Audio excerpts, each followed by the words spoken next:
ChatGPT est-il capable de vous créer une vidéo et même une vidéo virale? Bon, on va essayer ensemble et je vous préviens, on va pas lui faire de cadeau. Et on passe en webcam, on filme mon bureau. Alors ce qu'on va faire, c'est qu'on va poser des questions très simples, comme si on était un débutant. Mais un débutant qui a quand même envie d'avoir une petite tête de la part de ChatGPT. Alors première chose, on va se rendre sur ce ChatGPT gratuit, on y est, et on va donc poser cette question. Pas très compliqué. Imagine que tu sois un expert YouTube. Peux-tu m'aider à créer une vidéo YouTube efficace avec une méthode en étapes? Sa réponse. Alors déjà, on peut se rendre compte qu'effectivement, il nous propose 7 étapes, ce qui est plutôt une bonne chose. Ensuite, la première, c'est tout simplement de déterminer votre public cible et votre objectif. Donc savoir à qui s'adresse votre vidéo, quel est son objectif, alors quel est le public cible donc, et qu'est-ce que vous voulez accomplir avec votre vidéo, est-ce que vous voulez divertir, inspirer ou vendre quelque chose. Et une fois que vous aurez clarifié ces questions, vous pourrez adapter votre contenu et votre style de présentation en conséquence. Bon. C'est juste, mais c'est pas facile à faire. Et puis, je peux vous assurer qu'il y a 95% des gens qui jamais ne cherchent à savoir qui sera le public cible avant de se lancer sur une chaîne YouTube. Et du coup, c'est vrai que l'objectif, il n'est pas toujours simple. Alors, le premier objectif qu'il nous propose de chercher à savoir est-ce qu'on veut divertir, éduquer, inspirer, bon, ça c'est facile à faire, effectivement, vous pouvez déjà y penser. Mais à mon avis, ce qui manque surtout, c'est savoir si votre première vidéo, ce sera une vidéo de présentation, si ensuite vous allez faire plutôt des vidéos pour des gens qui cherchent à avoir des abonnés, si vous cherchez à avoir des abonnés, des vues, si vous cherchez, je sais pas, à collecter des adresses email. Ça, en termes d'objectifs, ça m'a l'air d'être quelque chose quand même qui est un petit peu plus concret que ce qu'il propose là, même si c'est pas faux, évidemment. Hein. Bon, deuxième étape, écrivez un script clair et concis. Évidemment que ça, c'est une très très bonne idée. Une fois que vous avez défini votre public cible et votre objectif, donc, il est temps d'écrire un script clair et concis pour votre vidéo. Votre script devrait être facile à suivre normalement et devrait contenir toutes les informations importantes que vous voulez communiquer. Évitez les tangentes et les digressions inutiles. Pas faux, hein, c'est vrai, et assurez-vous que votre contenu reste pertinent, et ça c'est important donc, et intéressant pour votre public. Là aussi, à mon avis, il manque un petit quelque chose quand même, c'est d'essayer de pousser ceux qui vont se lancer sur leur premier script à essayer de faire plutôt une liste à puces, c'est-à-dire un squelette. Hein, chapitre 1, A, B, C, chapitre 2, C, D, E, F, etc. Bon, bref, vous avez compris que l'idée quand même, c'est plutôt d'essayer de disséquer son contenu comme ça, comme un squelette, et après de pouvoir disserter un petit peu plus facilement. Ou alors, vous faites carrément l'inverse, c'est-à-dire que vous écrivez tout sur papier, mot à mot, mais ça risque d'être un petit peu plus long. Pourquoi pas? C'est aussi une méthode. Ou alors vous partez carrément à l'aventure, c'est-à-dire que vous n'avez rien du tout. Mais là, je ne vous dis pas que la réussite sera fantastique sur votre vidéo. Donc un juste milieu avec une liste à puces dès vos premières vidéos, peut-être pas la toute première, mais dès vos premières vidéos. Effectivement, c'est intéressant à faire parce que ça vous met d'ores et déjà sur de bons rails. La troisième étape, préparez votre équipement et votre espace de tournage. Oui, d'accord, effectivement. Alors assurez-vous que vous avez disposé de tout l'équipement dont vous avez besoin. Ça inclut une caméra de bonne qualité, un microphone, des éclairages. Vous allez également avoir de l'espace de tournage propre, bien organisé. Bon, ok, je ne sais pas s'il n'y a pas d'autres choses à dire plus importantes, mais gardons quand même cette troisième étape qui est, encore une fois, loin d'être fausse. Puis, il y a enregistrer votre vidéo. Alors, lorsque vous êtes prêt à enregistrer, assurez-vous que vous avez suffisamment de temps pour terminer votre vidéo sans interruption. Alors, je suppose qu'il parle de temps de batterie, peut-être, tout simplement, si vous enregistrez, je ne sais pas, avec un DSLR. Bref, suivez votre script et parlez clairement et distinctement à l'inverse de ce que je suis en train de faire. Essayez de maintenir le bon rythme pour votre vidéo et un rythme qui fasse qu'elle devienne et qu'elle reste en tous les cas intéressante. Il y aurait bien d'autres choses à dire sur l'enregistrement de votre vidéo. C'est vraiment très très superficiel comme conseil, mais bon, pourquoi pas. La cinquième étape, c'est éditer votre vidéo, donc faites le montage. Une fois que vous avez enregistré, il est temps donc de faire le montage. Utilisez un logiciel pour couper les parties inutiles, ça c'est pas faux, couper dès le début. Ajouter des transitions et des effets. Bon, je sais pas si c'est sur vos premières vidéos, c'est un très très bon conseil. Au début, il vaut mieux quand même faire des choses simples et pas partir dans tout un tas de micmac d'effets et pour rendre votre vidéo plus professionnelle et engageante. Ok, bon.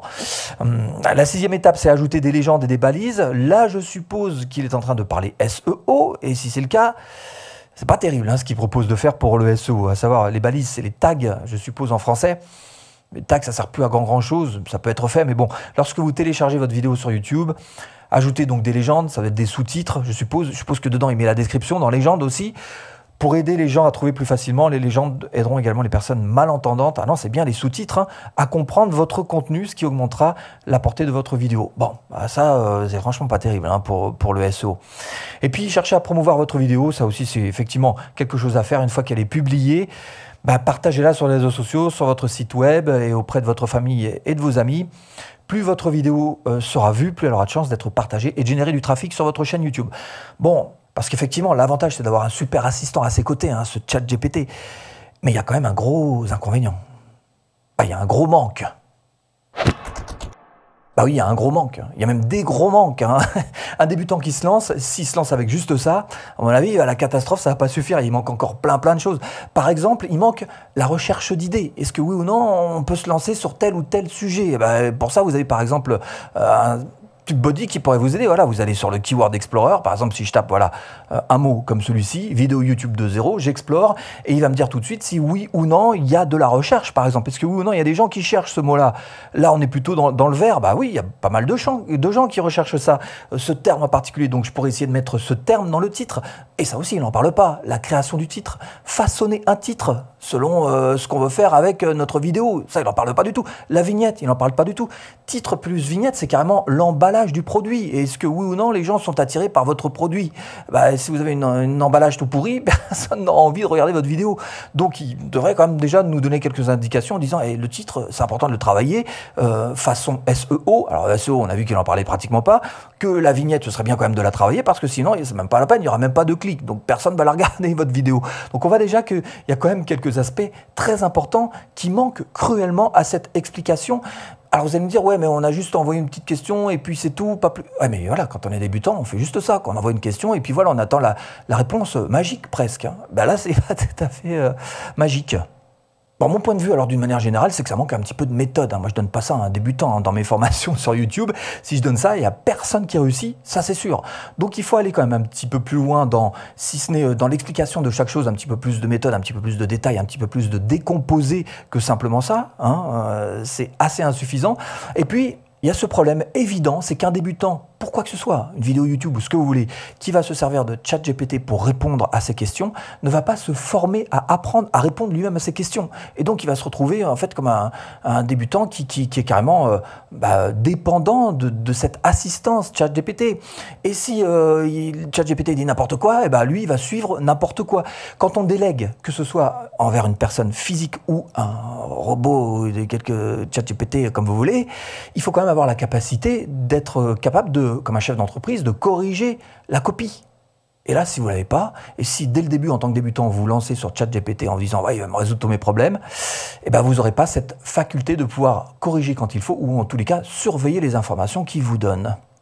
Bon, alors disons que tout est de ma faute. Voilà, j'ai pas assez posé de questions, j'ai pas été assez précis dans mes prompts, et résultat, on a des réponses qui sont très généralistes. Ok, très bien.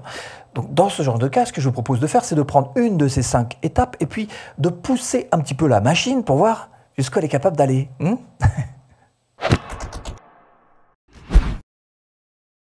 Allons-y. Alors réfléchissez au sujet de votre vidéo. Commencez par définir clairement le sujet de votre vidéo. Quel message voulez-vous transmettre? Quel est l'objectif de votre vidéo? Et en répondant à ces questions, vous pouvez vous assurer que votre contenu est clair et cohérent. Bon, j'y avais pas pensé, hein. Deuxième, écrivez un plan détaillé. Une fois que vous avez défini le sujet de votre vidéo, écrivez un plan détaillé pour votre script. Le plan doit inclure les principales idées que vous voulez aborder et la façon dont vous souhaitez les présenter. Alors pensez à la structure de votre vidéo et à la façon dont vous allez enchaîner les idées. Utilisez des points clés pour structurer votre présentation et n'oubliez pas de garder votre public cible à l'esprit. Ok. Mais bon, il ne nous dit pas ce qu'on doit faire comme plan détaillé, là. Il est où le plan? Mais moi, j'attends que tu me le donnes quand même, parce qu'il existe des plans. D'ailleurs, si vous voulez un bon plan de script, ou en tous les cas, une bonne vidéo sur le script, hein, je vous la mets là. Ben voilà. Troisième étape, il faut rédiger. Alors bien sûr, je n'avais pas pensé non plus, il faut rédiger le script. Utilisez votre plan détaillé pour rédiger votre script. Assurez-vous qu'il soit clair, concis, facile à suivre. Utilisez un langage simple. Évitez les jargons, les thèmes techniques. Gardez également à l'esprit le ton de votre voix. Et tout ça, c'est des conseils en fait. Hein. C'est des gentils conseils, mais bon, ça ne nous aide pas concrètement. Un débutant qui doit faire un script, il ne sait pas exactement à quoi ça ressemble avec ça. Hein. Bref, relisez et éditer votre script. Alors ça non plus, j'y avais pas pensé, hein. Faut relire, ah bon? Éditez-le si nécessaire pour le rendre plus facile à comprendre. Demandez à quelqu'un de lire votre script et de vous donner des commentaires ou des suggestions pour l'améliorer. Bon, ok, pourquoi pas. Et puis, répétez votre script une fois que vous êtes satisfait. Donc, vous le répétez, histoire de vous familiariser avec le contenu. Ça non plus, j'avais pas pensé. Bon, on va s'arrêter là parce que franchement, un script, c'est quand même un petit peu plus poussé que ça, écrire un script. Alors bon, bref, on oublie tout ça. À mon avis, bah tiens, justement, mon avis. Maintenant, on peut répondre très clairement à cette question, comment faire une vidéo avec ChatGPT. Personnellement, je pense que c'est pas suffisant, mais si vous voulez aller plus loin, je vous propose tout simplement cette formation offerte. À tout de suite, si tu cliques.